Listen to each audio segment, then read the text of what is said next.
tembakan dan ada yang menangis terkena tembakan, serang balik. Ada. Sebelum itu juga, sebelum ada tembakan, ada suara yang itu kelihatan menikmati ya pergulatan itu gitu. Ketawa-ketawa. Yang menikmati yang dari Laskar ini. Iya, di dalam voice note itu mereka ketawa-tawa.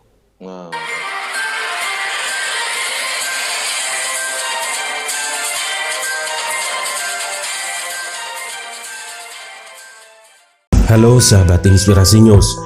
Tim Advokasi 6 Laskar Front Pembela Islam bereaksi keras atas pernyataan Ketua Komisi Nasional Hak Asasi Manusia Ahmad Taufan Damanik yang menyebut korban sempat tertawa-tawa sebelum menjadi aksi penembakan. Bahkan tim advokasi menilai Taufan semakin memperlihatkan sikap tidak beradab. Anggota tim advokasi M. Haryadi Nasution mengatakan bahwa pernyataan Taufan tersebut justru menyudutkan 6 Laskar FPI yang tewas.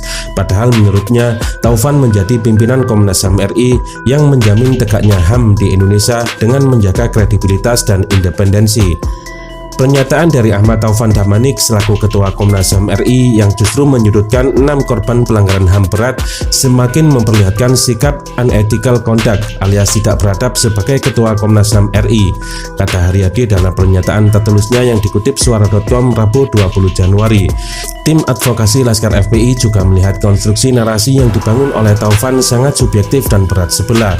Karena itu, mereka menganggap Komnas HAM RI di bawah pimpinan Taufan yang seharusnya menjadi National Human Rights Defenders berubah menjadi National Defenders for Human Rights Perpetrators. Lebih lanjut, tim advokasi Laskar FPI juga menyesalkan konstruksi yang dibangun oleh Taufan terkait tertawanya 6 korban malah dibuat secara negatif dan menjadi justifikasi untuk menghalalkan pembunuhan secara sistematis terhadap penduduk sipil yang merupakan salah satu bentuk pelanggaran HAM berat hanya berdasarkan dari sebagian kecil rentetan dari peristiwa tragedi kemanusiaan. Sebelumnya, Komnas HAM menyebut 6 Laskar khusus pengawal Habib Rizik Syihab sempat tertawa saat merasa berhasil mengelabui anggota polisi yang tengah melakukan pengintaian di tol Jakarta Cikampek. Mereka juga disebut telah melakukan provokasi terhadap anggota polisi sebelum akhirnya tewas tertembak. Hal itu diungkapkan oleh Ketua Komnas HAM Ahmad Taufan Damanik dalam diskusi bertajuk "Di balik serangan balik Laskar FPI dan blokir rekening" pada Minggu 17 Januari 2021.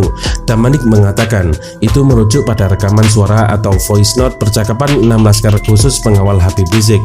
Mereka tertawa-tawa bahwa mereka sudah bisa mengakali polisi, kata Damanik. Selain tertawa dari rekaman suara itu, diketahui pula 6 Laskar pengawal Habib Rizik mencoba melakukan provokasi. Salahnya yakni berupaya menubruk kendaraan milik anggota polisi.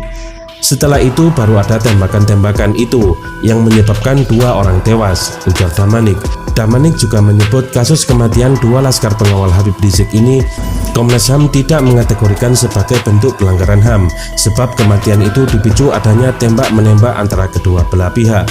Polisi tentu punya diskresi untuk melakukan tindakan seperti itu karena ada pihak lain yang melakukan provokasi dan tembakan, jelasnya.